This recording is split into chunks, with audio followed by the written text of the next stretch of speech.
হেসে খেলে হেসেলে সকলকে স্বাগত জানিয়ে শুরু করছি আজকের রেসিপি। আজ আমি নিয়ে এসেছি গ্রাম বাংলার খুব জনপ্রিয় একটা খাবার, তালের আঁটি দিয়ে গোলা রুটি রেসিপি। খুবই টেস্টি রেসিপিটা। চলুন তবে দেখে নিই। আমি তালের আঁটিগুলো রেখে দিয়েছিলাম, সেগুলো দেখুন বড় বড় গাছ হয়ে গেছে। কেটে নিয়েছি, কেটে এগুলো ভালো করে ধুয়ে নিয়ে ছোট ছোট করে টুকরো করে নিচ্ছি। ছোট ছোট করে টুকরো করা হয়ে গেলে অল্প জল দিয়ে এটাকে পেস্ট করে নেব। সব কটা টুকরো করা হয়ে গেছে, এখন আমি পেস্ট করে নিচ্ছি। দেখুন অল্প জল দিয়ে দিলাম। এবার পেস্ট বানিয়ে নিয়েছি। একটা পাত্রে নিয়ে নিচ্ছি 3 কাপ চালের গুঁড়ো। এটা আমার বাড়িতে বানানো চালের গুঁড়ো। আর দিয়ে দিচ্ছি 1 চামচ নুন। পুরোটা দিলাম না, অল্প একটু রেখে দিলাম। নুনটা ভালো করে মিশিয়ে নিয়ে দিয়ে দিচ্ছি 1 কাপ তালের আটির পেস্ট। তালের আটির পেস্টটা দিয়ে এটাকে খুব ভালো করে মিশিয়ে নিতে হবে। চামচ দিয়ে মেশাতে একটু অসুবিধা হচ্ছিল, সেই জন্য হাত দিয়ে ভালো করে মিশিয়ে নিলাম। ভালো করে মেশানো হয়ে গেলে আমি কিছুটা পরিমাণ তুলে নিচ্ছি, কারণ আমার বাড়িতে সুগারের পেশেন্ট আছে, সেই জন্য চিনি দিলে খাওয়া যাবে না, সেই জন্য কিছুটা তুলে নিলাম। এবার এটার মধ্যে দিয়ে দিচ্ছি 4 চামচ চিনি। চিনিটা আপনারা অবশ্যই আগে দিয়ে দেবেন। আমি যেহেতু একটু নোনতা বানাবো, সেই জন্য চিনিটা পরে মেশালাম। চিনিটা ভালো করে মিশিয়ে নিয়ে আগে থেকেই জল ফুটতে বসিয়ে রেখেছিলাম। দেখুন জলটা ফুটে উঠেছে। এবার অল্প করে জল দিয়ে একটা ব্যাটার তৈরি করে নেব। অল্প অল্প করে জলটা দেব আর খুব ভালো করে মিশিয়ে নেব, যেন লাম্প না থাকে। কিছুটা মেশানো হয়ে গেছে, আবারও কিছুটা জল দিয়ে দেবো। এইভাবে আমরা ঠিক যেভাবে গোলা রুটি বানাই সেভাবে একটা ব্যাটার বানিয়ে নেব।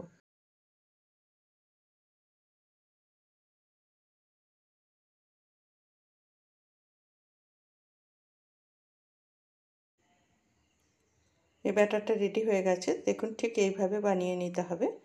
এটা সরিয়ে রেখে এখন আমি যে চালের গুঁড়োটা তুলে রেখেছিলাম সেটাও একটু ব্যাটার বানিয়ে নিলাম। এটা একটু পাতলা হয়ে গেছে, সেই জন্য অল্প একটু ময়দা মিশিয়ে দিলাম। ময়দা দিয়ে ভালো করে মিশিয়ে নিতে হবে। অল্প ময়দা দিলেও কিন্তু বেশ ভালো লাগবে। আপনি পুরোটাতেও অল্প একটু ময়দা দিতে পারেন, তাতেও অসুবিধা নেই, বেশ ভালো লাগবে। এখন আমি একটা তাওয়ার মধ্যে তেল ব্রাশ করে কিছুটা ব্যাটার দিয়ে দিলাম। এবার এটাকে খুন্তি দিয়ে বাড়িয়ে গোল করে নেব।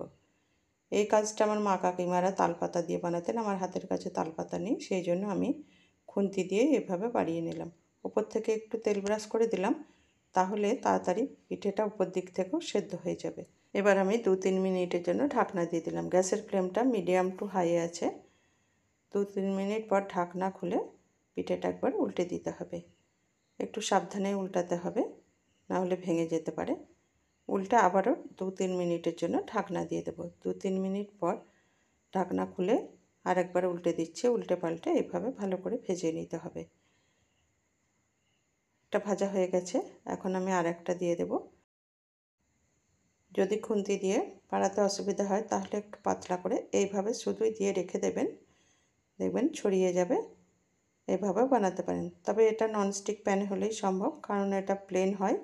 লোহার তাওয়া হলে মাঝখানটা একটু গর্ত হয়, সেক্ষেত্রে কিন্তু অবশ্যই বাড়িয়ে দিতে হবে, নাহলে মাঝখানটা মোটা হয়ে যাবে। এবার আমি একটা লোহার তাওয়াতেও বানিয়ে দেখাচ্ছি। এটাও তেল ব্রাশ করে দিলাম, একইভাবে এটাকেও বাড়িয়ে নেব, পিঠেটা তৈরি করে নেব।